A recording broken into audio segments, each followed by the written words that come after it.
won't bother talking about Shamrock, Rovers and Bows this week.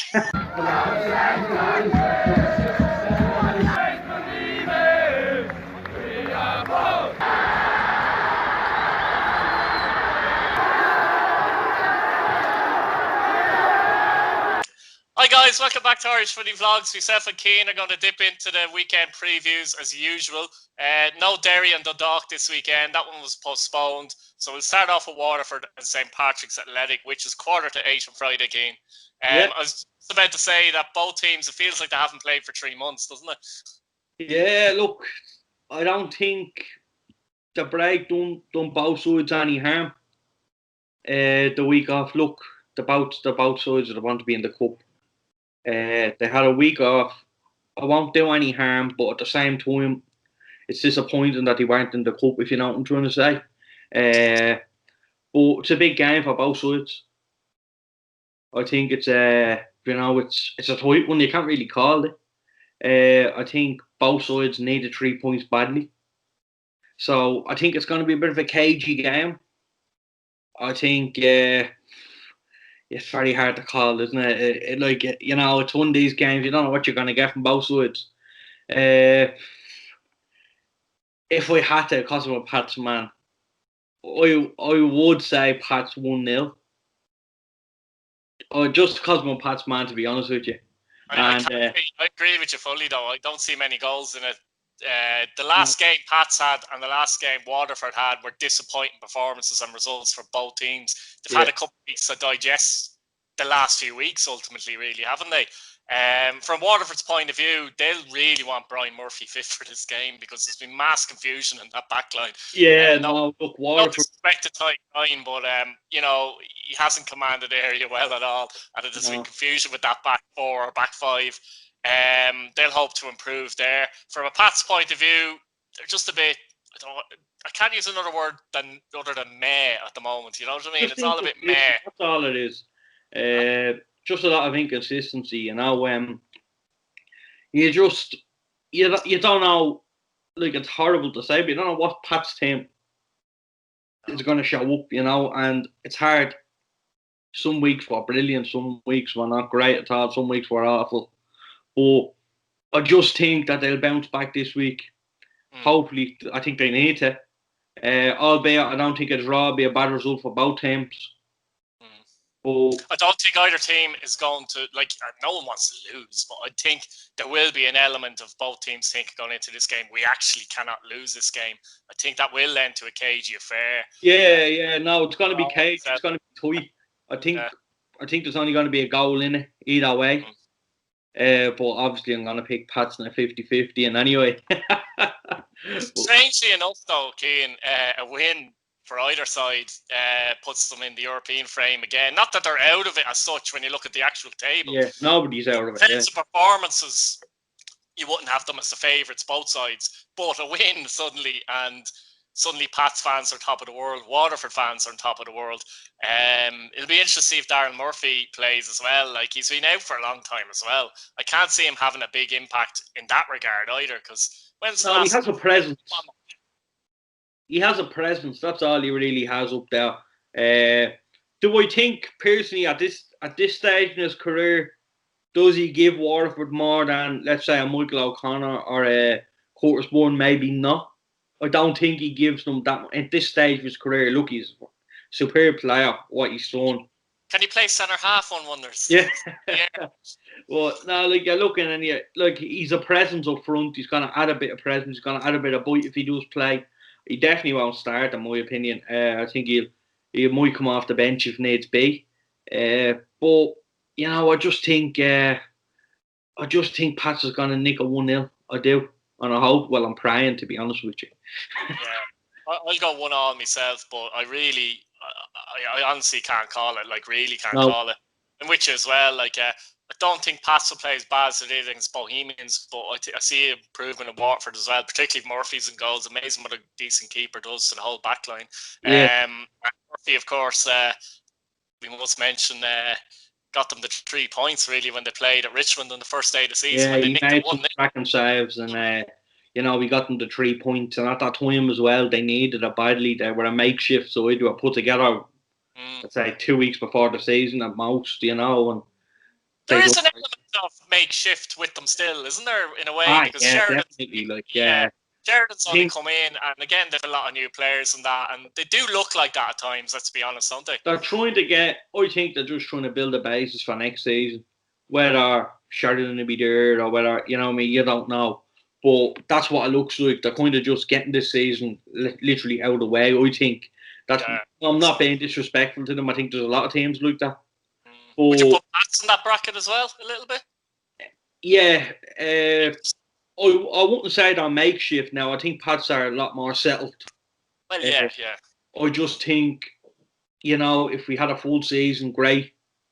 We don't have a full season. O'Donnell's first season in charge. Look, I know he came in about 7 games last year, but he still hasn't had a chance to have a full season. So, you know, by the end of the season, like it will feel like he's there a while without having a full season. Yeah, so look, I think even at the end of the season, it's 18 games. I know someone's going to win the league, someone's going to finish bottom, but I still find it very difficult to judge teams individually. Exactly. Like O'Donnell's in the job now a year. Yeah, it doesn't feel like that. Yeah. It doesn't feel like it, but you know, he only played 7 games, and how many games have we got this year already? About 9, is it roughly? 9. So, you know what I mean? So 7 last year and about 9 this year. You can't. You need to give. He needs to have at least 30, 36 games under his belt, I think. 100%.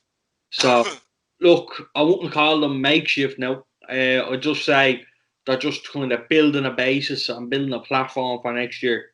That's the aim, hopefully. That's what we're all aiming for. We all want Pats to be back in the top 4 consistently. It's still a lot of new players. I know they're not makeshift as say Waterford are, but there's still an awful lot of new players in a Pats, isn't there? Definitely. Like, you know the whole Gibson more recently have come in. Georgie Kelly even has come in. And then you have the players that come in at the start of the actual season as well. So there's still a bit. It's hard to tell. You could have 5 Pats fans in a room, and they probably all pick different starting 11s. I would imagine. Yes.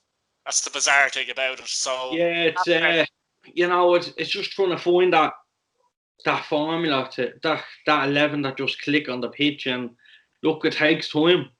Yeah. It takes an awful lot of time to get into the groove of it. These things don't happen overnight. We don't, like, as a club, we don't have, let's say, I know we have a far superior budget than anyone else really in and around us, but we don't have the budget to buy overnight success. Do you know what I mean? It's going to take a little bit of time to build that team there. I think. I do think some of the players he's brought in he's recruited well in the likes of, I'd say, Billy King. You know, injured, hit off hasn't been too bad from what we've seen. Like, for, you know, compared to other right backs we've had, we won't go into them too much detail. But, you know, you have the likes of hit off, and then Gibson. You know, he looks a better player than, let's say, Rennie. But you know, I just think. He's recruiting okay. The recruitment purpose isn't too bad at Pats. I don't think we've panic bought anybody. Rennie aside, in my view, Keane, maybe because the fact that we were struggling seemingly to get a striker, and I know there were names linked, and I reckon we couldn't get the names that were linked, and we needed a striker, didn't they? So it was a case of Rennie maybe someone in at that point, I think, wasn't it? I don't think a lot of people know this, but we were linked with getting Aidan Keane. Yeah. I didn't want to mention him, but you mentioned him, that's all right. Yeah. We were linked with getting Aidan Keane. I believe that was a target. That was a number 1 target. And he decided to stay in England and play in conference. He just wanted to give it another bash over there. Look, I think he has a baby on the way. Stuff like that all gets in the way. But I just think, maybe Rennie was probably the only thing. But I don't think even in recent years, Pats have ever panicked. But I think Waterford may have, to a certain extent, just kind of get players in to fill the gaps. I don't think that's one thing. And I don't think we've bought, let's say, ready-made products, maybe Benson, Forrester side. You know, I think they recruit well. Like you see Shamrock Rovers when, let's say, they had a few bob. Well, I know they still have a few bob. They've a serious budget, but like they were panic buying these. Let's say so-called huge players like the likes of Ricketts, as I said before, and even Damien Duff, like yeah, kind of wasn't bought per se, but you're bringing him in big wages and that kind of thing. Yeah, like Pat's and all brought Fatty back, but Fatty had a bit of a, he was a bit younger. A lot of these people, a lot of these signings, the marquee signings, like Daryl Murphy, which will be, he's there to get bums on seats. That's your mark, yeah. I think that's, but no, look, I think it'll be a tight game. I don't think there'll be much in it at all now. But I'm gonna say Pat's 1-0. What are you going? 1-0? I got 1-1. So I am. Usually when I say Pats win, they don't win. So there you go. Shamrock Rovers and Bohemians. Little game on Saturday at 2:00, Ian. 2 points between them in the table. This is really interesting. I think Bows are. I know you said form before it goes out the window, but Bows are in better form than Rovers at the moment. So this is a big test for Rovers to kind of come out of. I won't say poor form. I would say average form for the quality they have. So let's see if Rovers can really turn it on in this tie and prove that they are champions elect. Oh, I have no doubt they will. Look, nobody needs any motivating for a game like this. This is without doubt the biggest game in Irish football, and to have the two of them playing, and it's great. It's great to see the two of them back for very top of the league. I don't like saying that as a Pats fan, but to have, let's say, if this was in 5 games' time, it'd be what a game it'd be. Now it's still a fantastic game now, even when Rovers and Bows are mid-table fighting for Europe. It's still. Could you imagine though? Could you imagine if we had crowds in though? This would be a whopper game, wouldn't it? Really would. There's 2 points in it. Bows, obviously are 2 points behind Rovers. Just the imagination would be captured a little bit better, wouldn't it, as well? But and especially with it being on their sport is a killer for a lot of people as well, because we've had Virgin. And there's a dispute going on, yes. We had Virgin. We had Air Sport with Virgin up until like last week. So I rang them, got a bit of a discount. So if anyone's out there listening, you know what I mean, give them an call. Say, yeah, we only got Virgin for the Air Sport package. Tell them a load of crap. But honestly, I just think what a game, and it's great to see them at the top. It's great to see the way it is at the minute. And look, I think Rovers and Bows fully deserve to be up there. They fully deserve to make this game a big, big hype. Look, Keith won't even care if there's nobody there. Bows won't care if there's nobody there. I really don't think that. They'd obviously love to have their fans there. But I think Bows, like, it's from within, like, and they're just so well drilled, and they're just so focused, and they're just so into it. Like, they have the best dressing room in the league. I've said that before. I honestly think they do. I just think they're brilliant for a club that they are. And I think everything they're doing, even off the field, on the field, is right, and it's shown on the pitch now. And what? Where do you see it being won for Shamrock Rovers, and where do you see it being won for Bohemians, let's say, as well? You have, I would say the key for Bows winning it is the front three. I just think Wardek and Grant are just going to really play. They've no choice. They're going to have to. But I think Keith Buckley is the main man there. And once he does his job, which I've no doubt he will, he does it week in, week out. But he gives the license for Grant and Twardek to go. And obviously you have Andre right up front, which I presume will start.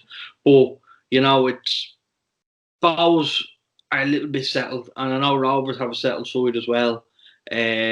So it's hard to call. You can't really call this game. I think an interesting facet of the game, Keane, is that Rovers will likely play with 2 wing backs, yeah, and Bows will obviously play with 2 wingers. That's going to be interesting. Be interesting to see if Bows can push those wing backs back to make it a a back 5 for Shamrock Rovers, or will the Rovers wing backs be able to do it the opposite and get I've seen Bows play against 5. Yeah. I've seen Bows play against 3 centre halves and 2 wing backs, and they try and target the channel between, let's say, the left centre half and. Actually, this would have been a good Didn't Pats play like that, didn't they? Yeah. No, I only. Yeah. Like I watch a game back. I watch it back. I watch it as a fan live. Then I watch it back just to watch it back, and then I watch it as a coach. So I'd watch it, especially a Pats game. Now I'd probably watch it 3 times. But I just think, yeah, Bowles can definitely target the left centre half, channel in between the wing back. I think that's their option. Do I think they're gonna dominate the midfield? No. I'm not saying that I don't think Rovers are going to dominate the midfield either. I do see Rovers having more of the ball. Do you? I think both will kind of have more. It's going to be cagey. Yeah. It's going to be cagey. It's going to be a cup final atmosphere. I think it's just going to be, look, keep it tight. If we nick one, we nick one. Like a draw won't be a bad result for Shamrock Rovers either. And honestly, yeah, Bowes as well. Like it wouldn't be a bad result at all if this game finished out a draw. Obviously, neutrals and stuff like that would be disappointed. But unless it's 3-3, of course, or something. Yeah, I just think neutrals would be disappointed. I hope I'm wrong, but I don't see it being a great game. Yeah. I think there's a lot on the line here, and I think people need to realise that. Like, we're only a couple of games away from the finish of the season. You know, you can't lose this game. The first vital game of the season, I would say.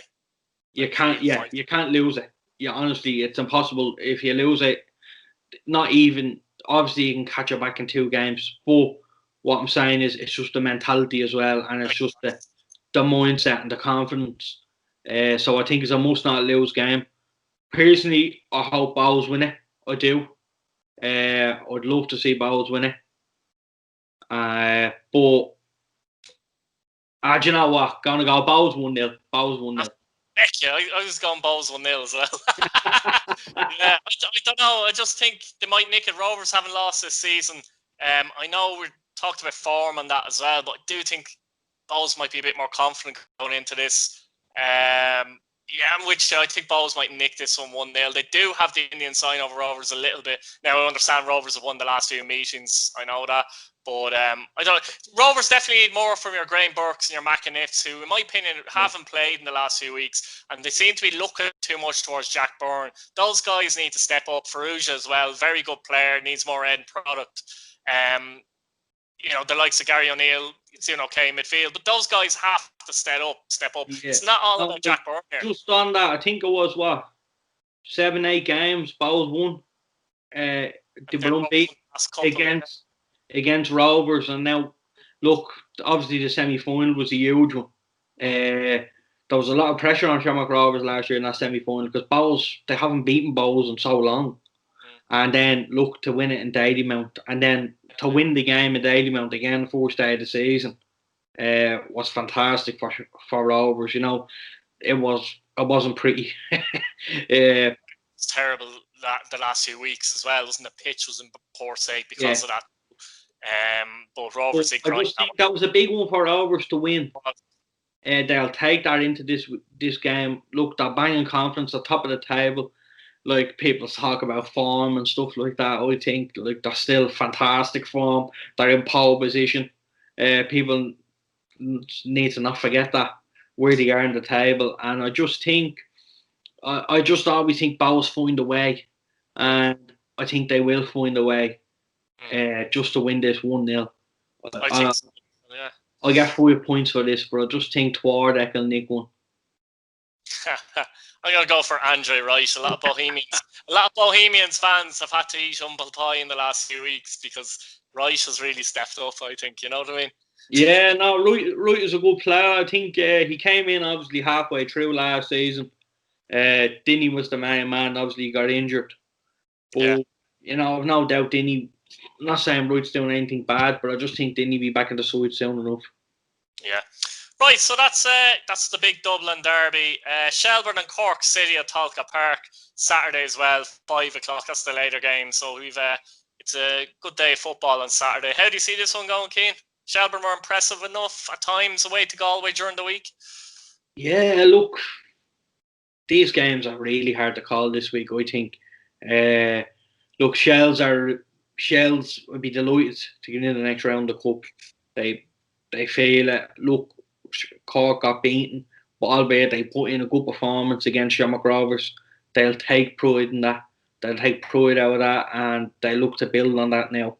With the league, like Cork are really in trouble at the minute in the league, so they need to take every game as it comes, and they need to try and get 3 points in every game, or at least a point they can't lose to, let's say, the likes of Shelbourne or a Pats or a Waterford. You can't lose.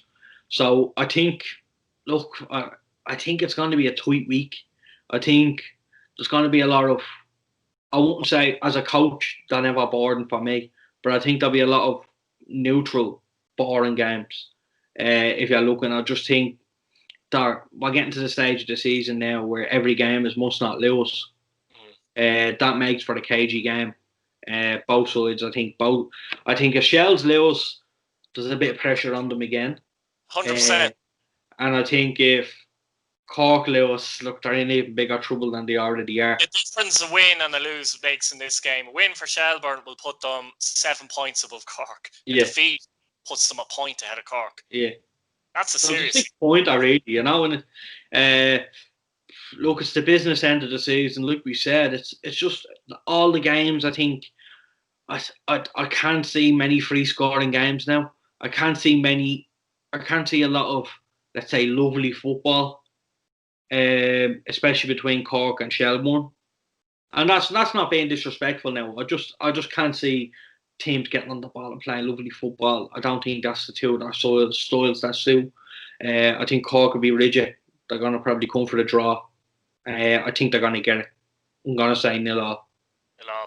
I go Shelbourne 1-0, but I agree with you, really, to be honest with you, because I'm going for a lot of 1-0ers here as well, because it is tight and tense, and it's weird. We're only 10 games in, but really it's like being at game 27. You know what I mean? It is really game 27. It is, like, you know what I mean. So I agree with you. I do think Cork have a bit of like O'Shea and Morrissey now back in midfield. They look quite strong there suddenly. And they'll try and get after Deegan, I think, who has been playing very well and very influential to the rest of the Shelbourne side. If they can get McGlade to be a bit more consistent, that'll give them some threat in the final third as well. There is a few, I will say with Cork, I'm a bit more confident about them than I was a couple of weeks ago. That's not to say I don't think they'll necessarily finish in the bottom two, but I thought they were gone. I wouldn't say they're gone at this point now, like, you know. Nobody's gone. I don't think nobody's gone. Finn Harps are playing quite well as well, to be honest. As well, we'll get to them later. But nobody's gone in this, and nobody has Europe. Nobody has. Nobody's safe. Nobody's safe. Nobody's in Europe, and it makes for a great league, the small table. But at the same time, we just, like, clubs need to be careful that they don't find themselves falling off the ladder down into the back door, because it's very easily done. Like we've seen it. Look at Cork now. If they win, they're right back out of it. If they lose, they're right back in it. So I think it's going to be cagey. It's going to be a lot of boredom. No, as a coach, like I said, they're not going to be boredom for me, and they're not going to be boredom for a lot of coaches. Someone's tuning in to see a lot of goals. I'd be surprised if there's a lot of goals in any of these games. Yeah, I really would, like. Exactly. Right, we'll move on to Sligo and Finn Harps. Maybe a few might expect a few goals in this game. This might be the more likely. But again, I think this will be tight. I think Finn Harps have played well the last few weeks. They've won 3 of the last 4 games, including the Cup, but they're still wins. That gets momentum and confidence up. Sligo are playing arguably, along with Bohemians, the best football in the league in the last few weeks. And I've talked about them before. Ronan Coughlin, the Freeze and Junior. That front three is looking very good. Full of movement. Bit of pace and quality, basically. This one, Mahan could be back in defence for this as well for Sligo. He's been there for a long time, but he was on the bench, wasn't he, against UCD? Yeah. I actually do find it tough to call, because I think some Sligo fans are a bit overconfident going into the game. I understand their confidence, they're playing well, but Finn Harps are such a party pooper at times, aren't they, Keane? Yeah, look, Harps, you know what you're going to get. Hard work inside, they're going to fight for everything, they're going to keep it tight. They're just going to be solid as they can. Do I think they'll keep Sligo out for 90 minutes? No. I'm gonna go for a 1-0 Sligo. I just think. So I'm going 1-0 Sligo as well. I don't think I've said anyone. Have I mentioned anyone to get 2 goals? I don't think so. Well, you know what? I'll go 2-0 Sligo. Will you? Come on. If you get that now, feck you. I'll go 2-0 Sligo. Now, only on one condition. I get 5 points for changing the first one, right? You get no points for changing the first. So I just think I think they'll score. Do I think they keep them out for 90 minutes now? Do I think Harps will score? Cogler's in a good form. Has a chance to get on the score sheet. But do you know what? Can't be prediction there. Just thinking that there. 2-1 Sligo. I was just going to say Sligo are a little bit iffy at the back at times, let's be honest. And mainly because they've had so many changes at the back because of injury and things like that. Banks is back and playing very well, by the way. Mahan would improve that, but would he improve it immediately after being out for so long? I'm not so sure. Harps are definitely... I hope I don't regret this, but something's telling me they might get a point, but I'm still going Sligo, you know, that kind of way. So if they get a point... I don't think Harps will get a point.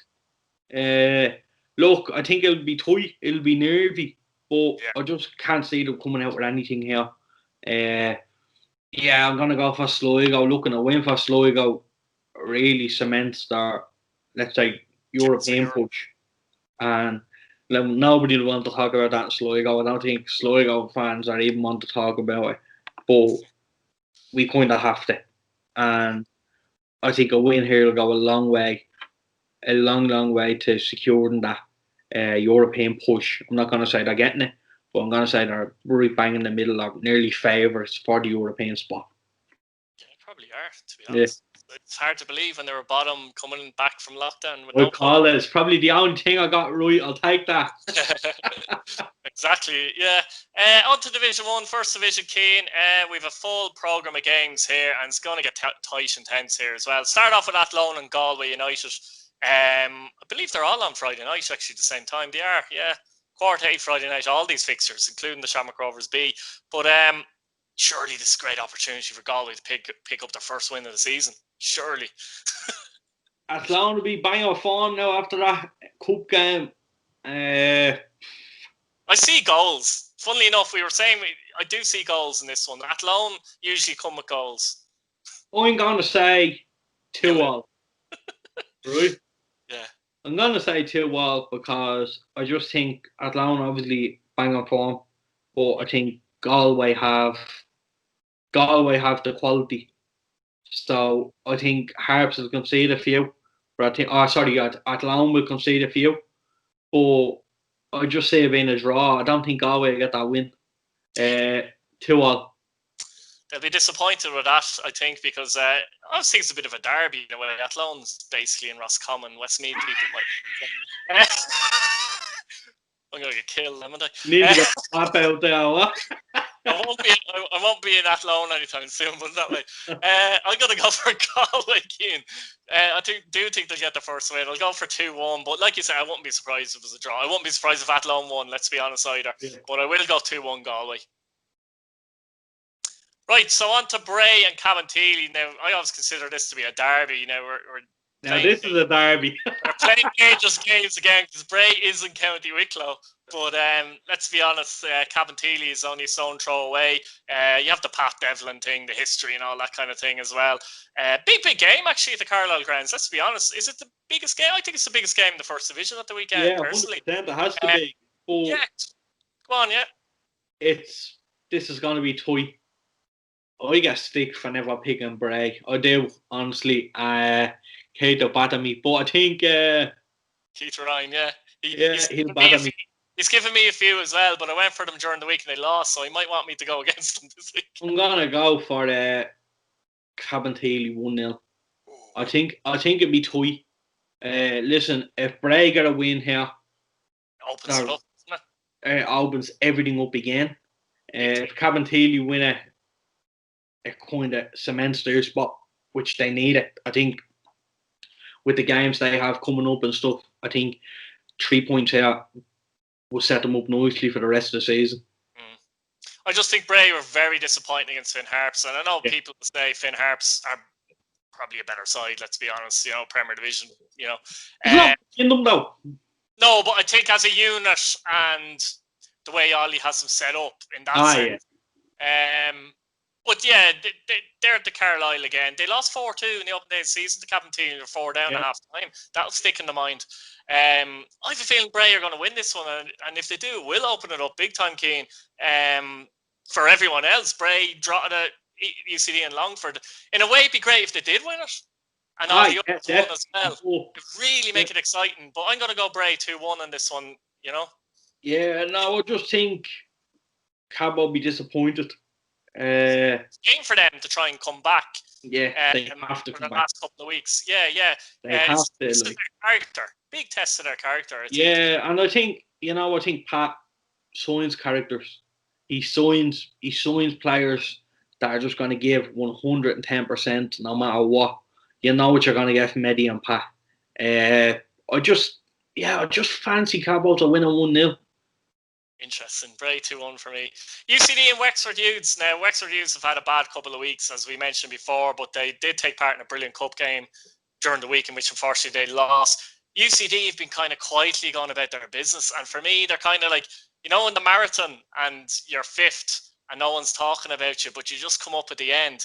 There's an element of that possibly with UCD. They played very well against a very good and informed Sligo team, so that'll give them a lot of confidence going into the game. I personally can't see anything outside of UCD win here. Famous last words, isn't it? But I'm going to go 3-1 UCD. I think they're going to come out and win this one, really put themselves in a position to possibly get promotion. I think they have to win it. I think the pressure's on UCD to win this game. It's probably one of the 4 games, let's say, that they probably should be winning in the 4th division.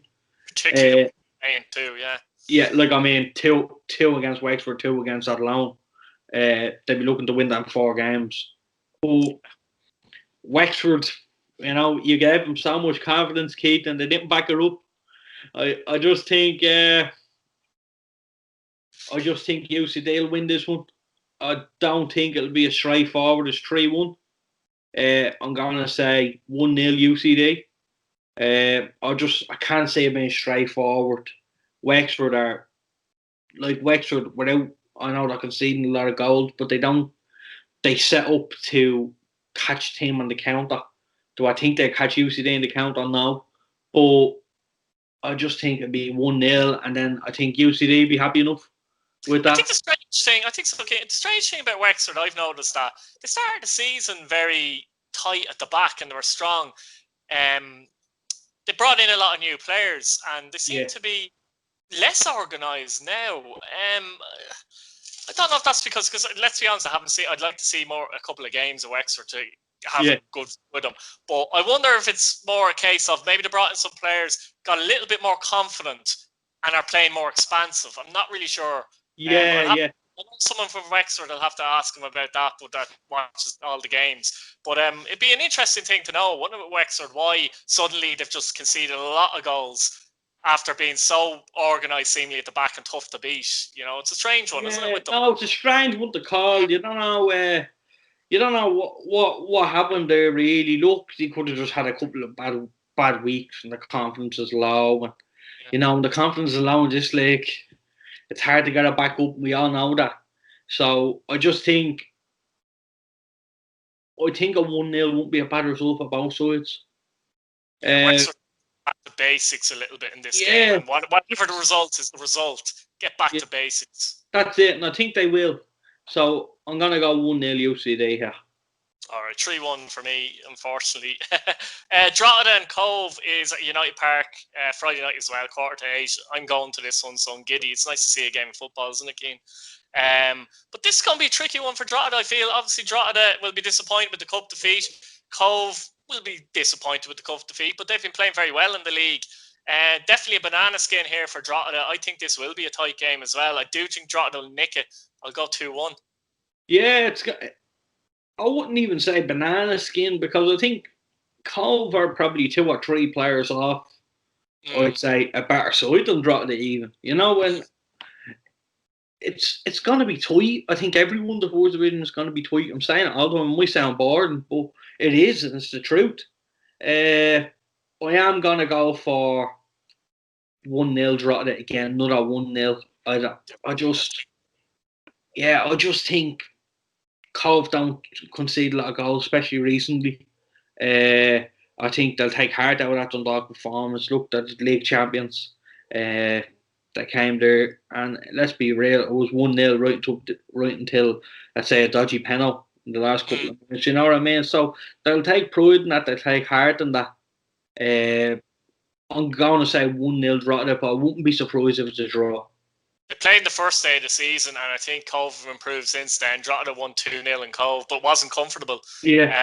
They were 1-0 up, and they got a late penalty as well. And Cobh, by the way, were down to 10 men by that point as well, so it wasn't easy. They've some good players, like Dave Hurley in midfield there, young player. He's a good player. Got Lyons at centre half, Phillips in midfield, Malloy.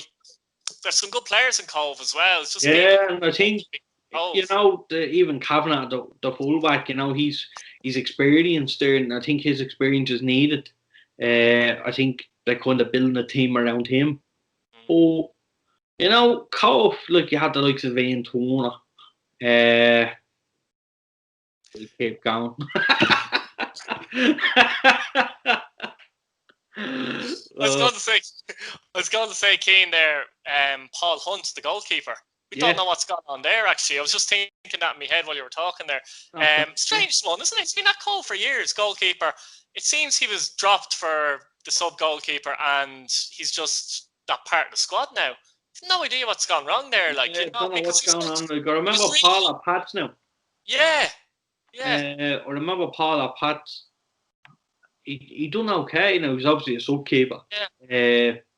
He seems a real leader, Cobh, and their main player, if you like, for the last 6-7 years, or maybe more. It's very odd what's exactly gone wrong. You know? It's a shame, because I think he left Pats in 2010 or 11 for I think it was 2010, if I'm thinking right now. Wasn't it? Sorry? It was 2 Cobh, was it? Yeah, we had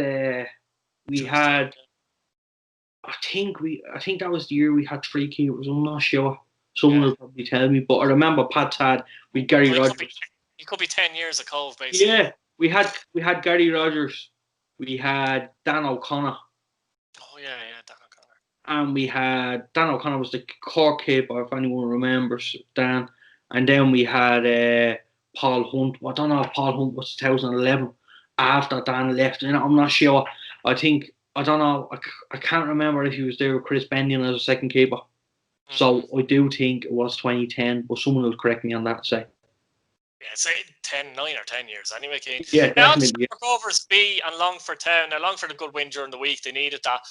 I think this could be a tricky one. Shamrock Rovers B seem to have gelled, and players like Aluwu, Kavanagh have been brilliant the past number of weeks, and they've improved their performances. They're Premier Division players. The Premier Division players, you're right. I think this is not a banana skin, but it's a match that Longford kind of need to win, but I don't think they will win it. I think it's going to be 1-1, Keane. I think Rovers B are going to get a draw. Huh? Pressure's on Longford, but the way they won 3-1 against Wexford, the way they won the game 3-1 in the end. That was big. They'd be big for Longford. I think Longford will win a 1-0. Another 1-0, I know it sounds bored, but I think it's going to be tight. Yeah, I think Rovers B.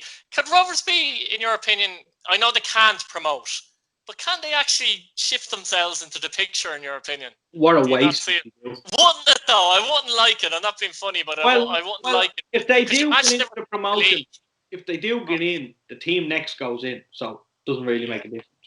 It doesn't make a difference, but it doesn't look the thing, in my view. But not only that, it's just, like, it's a big 3 points dropped against them. Like, you know, if they finish, let's say, in, for example, 4th or so in the playoffs, and, you know, let's say Bray and UCD finished out and behind them, and UCD are a point ahead of Bray, and, you know, UCD get in, but Bray didn't beat Shamrock Rovers big. You know, that's all ifs and buts. But what I'm saying is, like, an integrity thing coming into play there, isn't there?